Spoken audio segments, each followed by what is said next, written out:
Hola, soy Jaime Hornero Martínez y esto es parte de mi ensayo titulado El libre pensamiento objetivo. Una tendencia de pensamiento auténtica y plena que trata sobre razonar por nosotros mismos y lo más objetivamente que podamos. Objetividad y libre pensamiento son dos de los conceptos más importantes y necesarios para edificar una ideología propia, ineludiblemente ceñida a la realidad y cimentada sobre valores aptos para viabilizar adecuadamente nuestra evolución como personas. Exposición. La intención de este artículo es orientar sobre el resultado de pensar libremente, pero basándonos en la realidad. Siempre habrá quien no lo entienda así. Creo que no tengo por qué juzgarlo, aunque en todo caso sí debatir sus apreciaciones. Ahora leeré las viñetas que muestro aquí, añadiendo algunos comentarios. Cuando te interese repasar el texto impreso, con tu ratón pulsa sobre este vídeo para ponerlo en modo pausa y así podrás reflexionar tranquilamente. Cada uno puede valorar esta situación de desamparo rural como así lo estime. En este espacio voy a dar mi opinión sincera y espero que con suficiente objetividad. Leo la primera viñeta. La España vaciada es la expresión o denominación del reciente concepto con el que nos referimos al fenómeno por el que ciertos municipios rurales se están quedando sin habitantes. Esto no ocurre solo en nuestro país, sino en casi todo el planeta.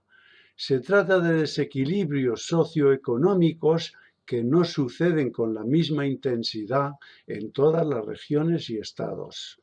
Están condicionados al desarrollo tecnológico de las partes. Fueron ocasionados por y a causa del auge incesante de la industrialización de cada lugar. Lo extraño es que algunos políticos vienen hablando de este nefasto acontecimiento desde hace varios años. Luego, ¿por qué no actuaron de una forma más contundente o eficaz a lo largo de su evolución? ¿Qué creyeron sus señorías que pasaría? Sin la participación de las autoridades es difícil concebir otro resultado que el que expongo aquí. Lo triste es que en los sitios en los que aún cabe una posible solución, los responsables siguen sin intervenir. ¿No ven la necesidad de hacerlo? ¿Y qué vemos los millones de votantes? Nuestros representantes van a hacer, si no me equivoco, lo necesario para mantenerse en el poder. ¿Y en qué consiste lo necesario? Depende de las exigencias de los que voten. Si estos se conforman con lo que hay, no van a hacer más. Por eso los grupos de presión hacen tanto ruido para conseguir lo que quieren. Lo creáis o no, es lo que sucede en democracia, y a los que no les empujamos nos llaman la mayoría silenciosa. Da igual que seamos más.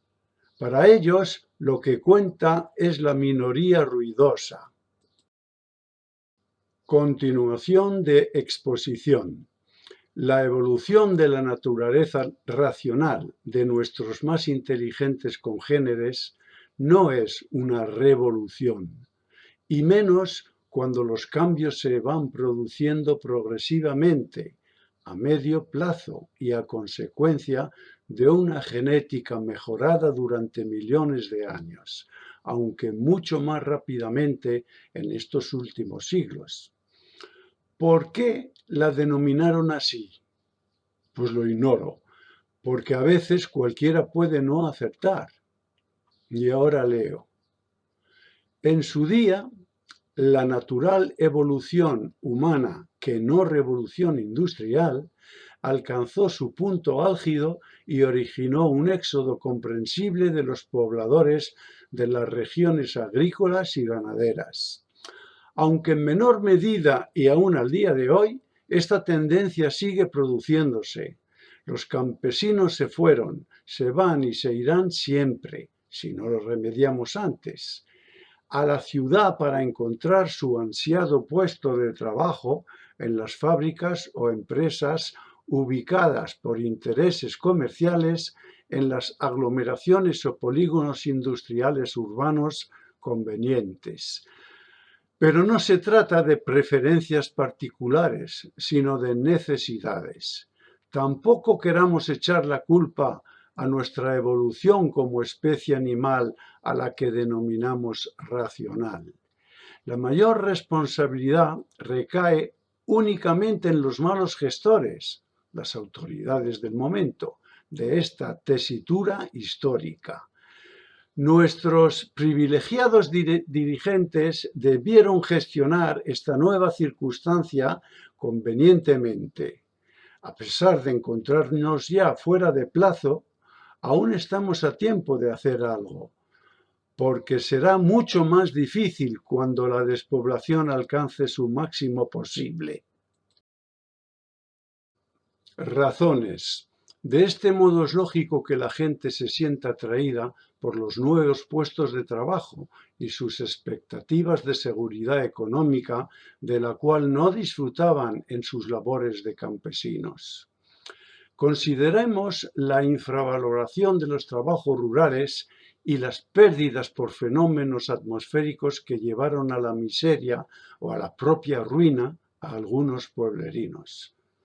Muchos buscamos una cierta estabilidad laboral que nos permita disponer de los recursos económicos suficientes para proveer a nuestras familias de cuantos bienes materiales precisen para gozar de una vida digna, cubriendo todas esas necesidades terrenales de acuerdo con los parámetros vitales que se ofrecen en los tiempos actuales.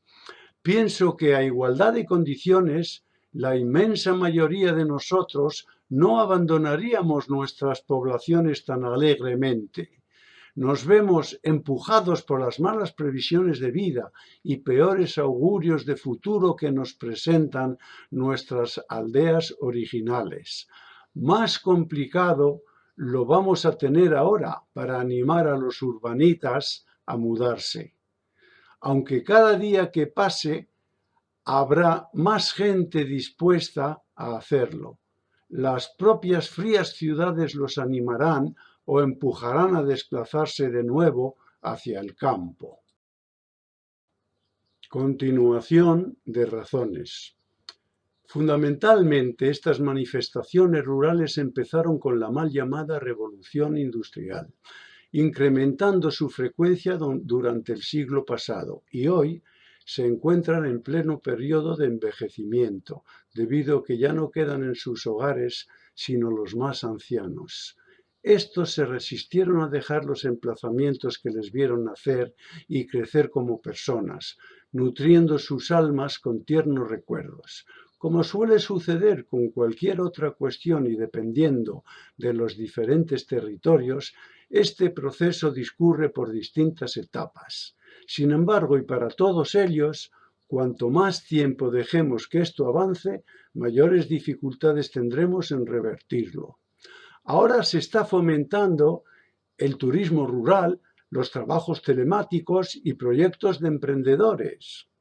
Es encomiable, no hay duda, aunque sin una buena planificación gubernamental solo serán parches.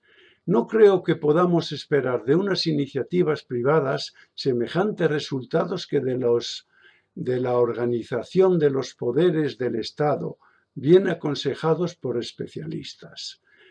Lo que se está haciendo ahora, esas iniciativas maravillosas, servirá también para estos planes que propongo, pero todo cuanto se haga deberá ser complementado con la totalidad de este plan, para que la solución sea válida definitivamente. La duda. Pero ahora viene la pregunta maestra. ¿Es necesario que esta tendencia cambie de rumbo? Viéndolo objetivamente, imprescindible quizá no lo sea, pero creo poder afirmar que sería beneficioso para toda la humanidad, en la mayoría de sus facetas y para todas las situaciones. La perspectiva de un mundo rural totalmente vaciado resulta estremecedora y de consecuencias graves e imprevisibles. Tengo el convencimiento de que debemos actuar lo antes posible para evitar la propagación de tantos incendios devastadores y una desertificación de nuestros territorios, además de otras desgracias consecuentes. Actualmente, la tecnología nos permite sacar provecho de los recursos agrarios, ganaderos, minerales o forestales de una forma mucho más productiva que antaño y sin tanto sacrificio físico. Así que vamos a dejar perder esa riqueza por inacción. ¿Deseamos realmente deshumanizarnos tanto como para abandonar la naturaleza y vivir todos apiñados en las ciudades en donde la persona pierde su esencia? El contacto con la campiña y sus paisajes es esencial para nuestro equilibrio y nuestra salud, tanto física como psíquica. Continuación de la duda. Analizando bien esta temática, las dudas que pudieran surgir sobre la posibilidad de enderezar esta situación agónica surgirían por la cuestión económica o financiación para los nuevos proyectos. Harían falta ingentes cantidades de dinero y trabajo, pero mi propuesta gira en torno a la financiación. Se asumiría como inversiones reembolsables y por lo tanto no procedería imputarlo todo al capítulo de gastos de nuestra hacienda pública. En cuanto a los costes que tendríamos que asumir los contribuyentes por las labores necesarias de los funcionarios que se ocuparan de dirigir estas operaciones, pienso que serían bien entendidos por la gran mayoría de los ciudadanos. Solo debemos considerar las ventajas que esta idea acarrearía en los años venideros. Con una buena información de una planificación bien elaborada y ejecutada, no veo sino interés para nuestro futuro. Todo lo que se invirtiera en este asunto aportaría beneficios y con creces, y no solo tangibles. Pero una inversión a largo plazo no interesa al capital, y menos con intangibles. Con lo inmaterial no se come, podrían decir los de la ganancia fácil. Pero vivir no consiste solo en alimentarse, vestirse y divertirse. Origen y causas. Entre los siglos XVIII y XX, principalmente a principios de este último, nosotros, los seres humanos, experimentamos y en parte sufrimos el mayor de nuestros progresos históricos en todos los sentidos y características. Las mal llamadas revoluciones industriales, primera y segunda, desencadenaron una transformación de nuestra forma de vivir con unos cambios drásticos que hubieran podido ser aprovechados para mejorar nuestras condiciones, aunque los dejaron incontrolados, o tal vez controlados para su ganancia, cualquiera sabe. Pero esto es lo que pasó. En lo político se produjo la sustitución del feudalismo por el capitalismo. En lo económico se generó en serie mucha más producción de riqueza. En lo social vivimos una auténtica explosión demográfica sin precedentes. En lo tecnológico y científico, un verdadero derroche de inventos varios. Diversos acontecimientos, entre otros el éxodo rural que nos ocupa y también por el mismo motivo las migraciones de los países pobres o en vías de desarrollo a los países ricos o desarrollados del primer mundo. Sepamos que los países ricos lo son en parte debido a las riquezas naturales que siglos atrás cogieron, por decirlo de buena manera, de los países pobres e indefensos. Luego deben ahora, a mi juicio, ayudarlos como compensación por perjuicios históricos. Continuación de origen y causas. Como en cualquier otra cuestión podemos encontrar pros y, cómo no, también observamos bastantes contras, como estos mismos que relaciono. En el comienzo se produjeron muchas variedades de explotación laboral. Asimismo, se establecieron condiciones comerciales arbitrarias e injustas. Y también proliferaron las situaciones de abuso de poder y de autoridad. Los bajos salarios dieron origen a una nueva clase social, el proletariado. Se maltrataba la naturaleza sin ningún respeto por el medio ambiente. Apareció la dañina y novedosa polución en algunas ciudades industriales. Los avariciosos sobreexplotaron los recursos para enriquecimiento ilícito. Todo esto dio lugar a la entrada en escena, entre otros, del socialismo científico de Karl Marx y de las quejas de la Iglesia Católica, recordando a los estados la obligación de proteger a los más débiles. Histórica encíclica Rerum Novarum de 1891. Con partidarios y detractores, el capitalismo ha ido abriéndose camino, venciendo o comprando a cristianos y marxistas. La solución. El subsanar este presunto berenjenal se encuentra pendiente en la bandeja de las autoridades correspondientes. También es materia para los políticos y para cualquiera que se empeñe en poner algo de su parte, brindándose a participar en este digno encargo. No pensemos que es cuestión de ideologías políticas partidistas. Interesa tanto a los adeptos o simpatizantes de las derechas como a los de las izquierdas.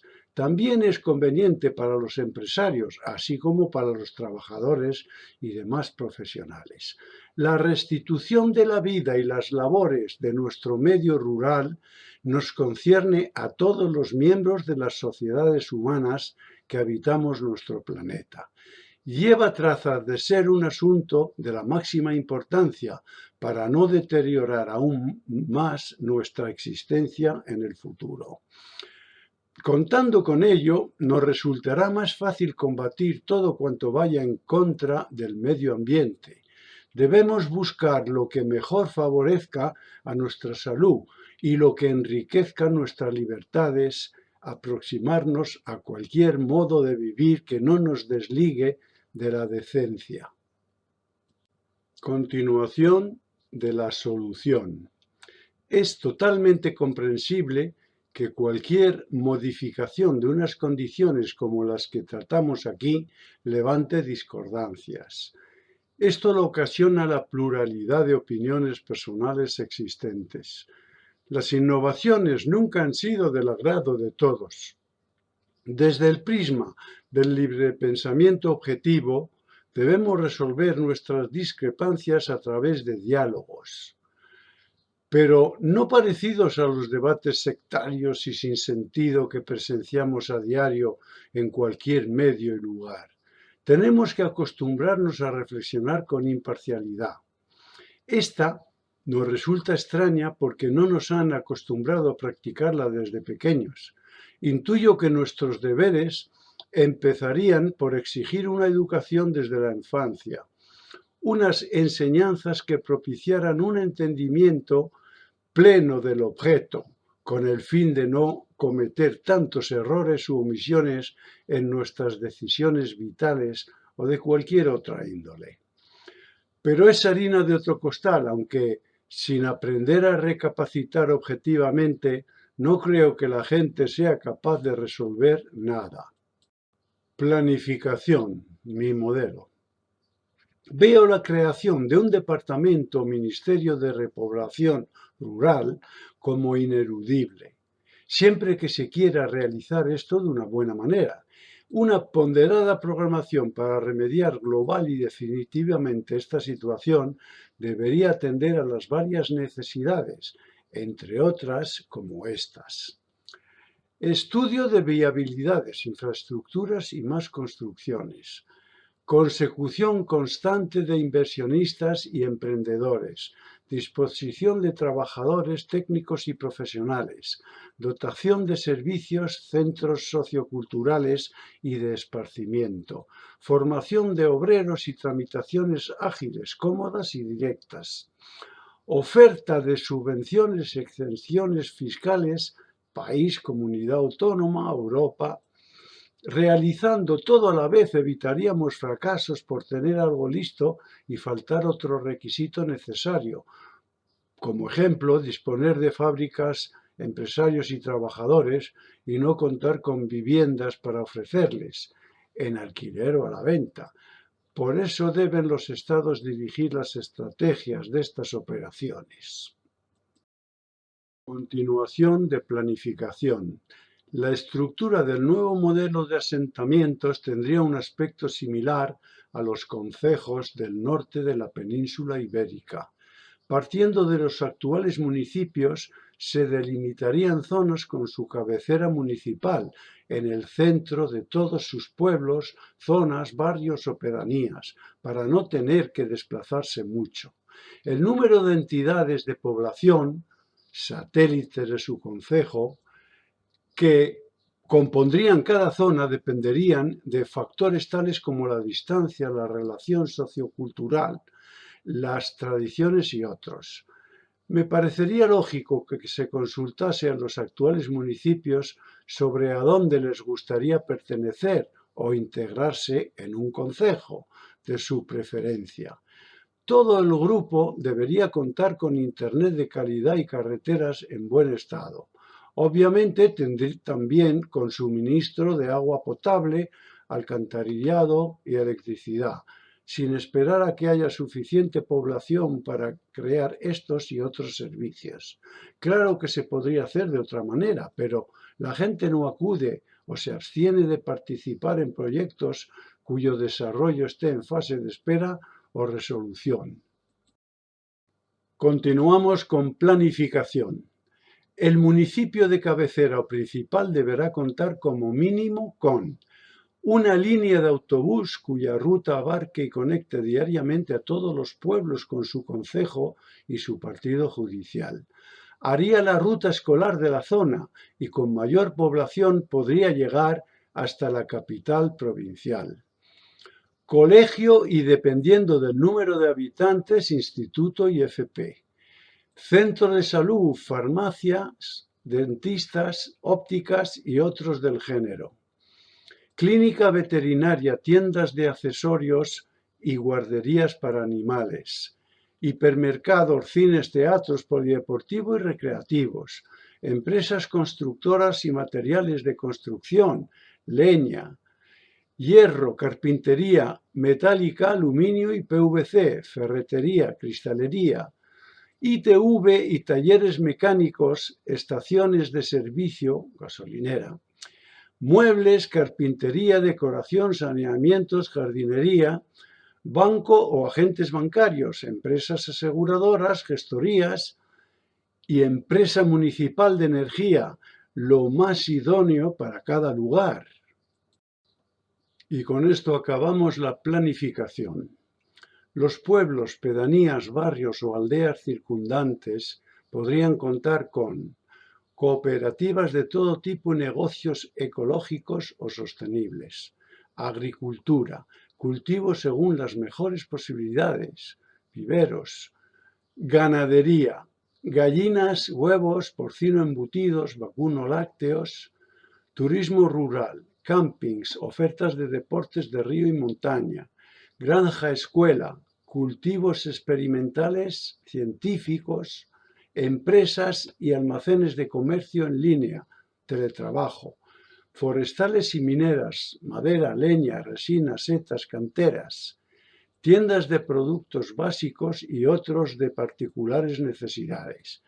Quizás se necesite estudiar el modo de ayudarles para que no desaparezcan por falta de clientela en los núcleos de menor población.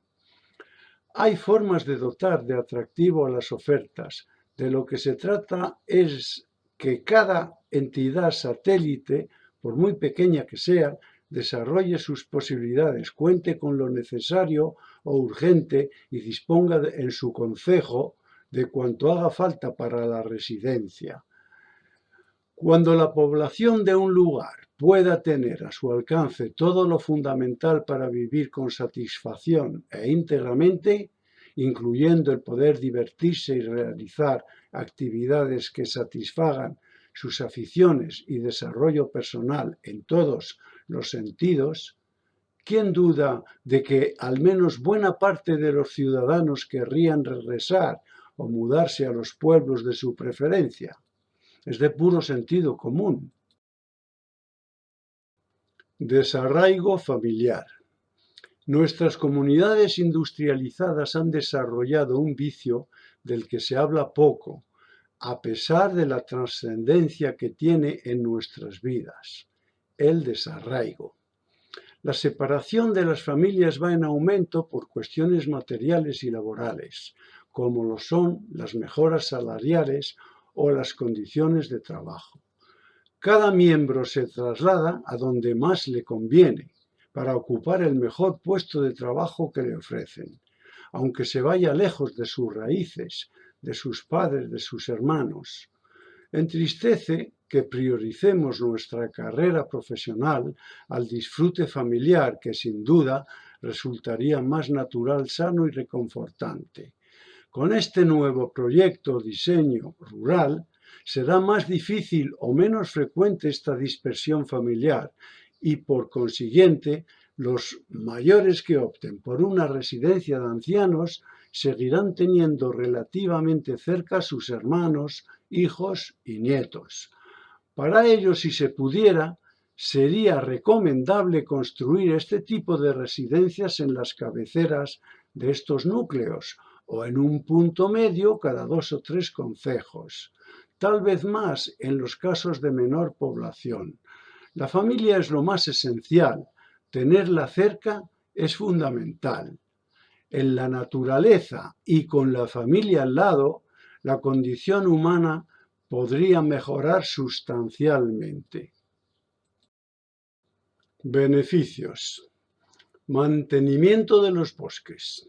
Atendiendo al lógico interés del municipio por el aprovechamiento de sus recursos forestales, solo eso animaría a todos los que les concierne a conservar este medio en buenas condiciones. ¿Y por qué llevar a las ciudades elementos que provienen del campo? Carne, lana, leche, vegetales, resina, maderas, pliego, biomasa y otros se transportan a la correspondiente fábrica del área industrial para que, una vez manufacturado el producto, vuelva a transportarse a la cadena de distribución. ¿No sería mejor construir las factorías cerca de los pueblos para evitar el primer transporte? ¿No resultaría más económico y ecológico a la vez? Entiendo que actualmente, y con las medidas que propongo, sería viable la ubicación de industrias en el medio rural para su repoblación. Es indudable que tener el trabajo a pie de casa o viceversa nos convierte en peatones, o tal vez en conductores de poco recorrido. No es comparable al uso constante de vehículos particulares y sus consecuentes atascos. Más beneficios. Nuestra libertad, bien entendida, se vería ampliada con la nueva posibilidad de elegir entre pueblo y ciudad. Montar nuestra empresa, decidir trabajar en el campo o ejercer nuestra profesión en cualquiera de los dos medios no es una ventaja para empresarios, trabajadores y profesionales. En la actualidad, y con esta España vaciada, no existe esa libertad al no contar con las condiciones o características que plantearía la España repoblada. Tampoco es muy bueno o sensato que las grandes urbes sigan creciendo desmesuradamente mientras algunos pueblos y aldeas se descuidan tanto.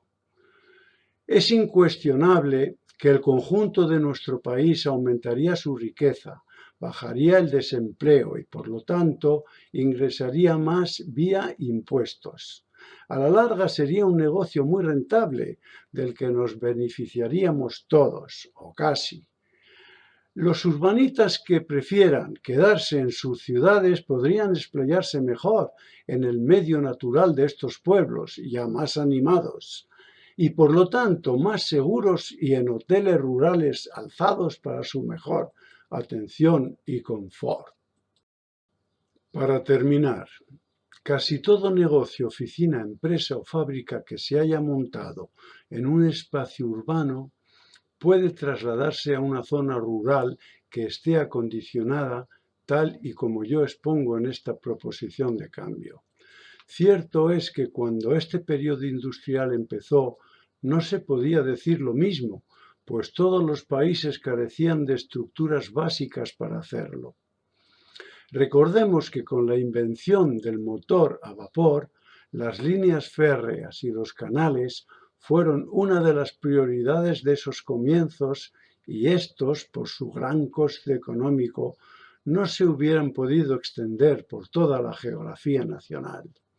En esos tiempos carecíamos de vías públicas como las actuales para el transporte de mercancías y carbón, como energía sin la cual no hubieran prosperado las industrias. En cambio, más adelante sí se cubrió la demanda de carreteras nuevas en cuanto se empezó a fabricar los automóviles con motores de explosión.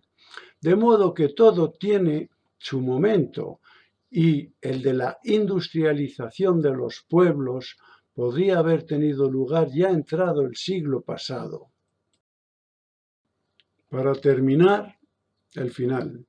No habiéndose realizado en su tiempo las debidas tareas que demandaba la historia, ahora no se trata de deshacer lo andado, sino de atraer nuevas empresas e industrias que prefieran instalarse en uno de estos nuevos asentamientos rurales. Con este fin debería construirse primero el ambiente ideal para tener éxito en este propósito. Exceptuando algún nostálgico, lo normal es que los nuevos inversores no arriesguen su capital si no ven una buena fórmula en esta novedosa intención. ¿Qué ventajas pueden ofrecerse? Además de un proyecto bien estructurado, se tendrían que aportar nuevas ventajas fiscales, terreno gratuito o a bajo coste, colaboración del concejo y un ministerio que le ayudase en cuanto pudiera. Creo que se debería incluir una financiación según necesidades y a devolver cómodamente. Una última recomendación. Podría ser más prudente empezar desarrollando un solo concejo para probar el resultado de las actuaciones y tomar buena nota de los desaciertos y tropiezos experimentados con el fin de no repetirlos en los siguientes casos. Este es mi pensamiento, pero los encargados de llevar a cabo esta misión son los que tendrían que decidir los detalles definitivos y si incorporan alguno de mis consejos o planteamientos.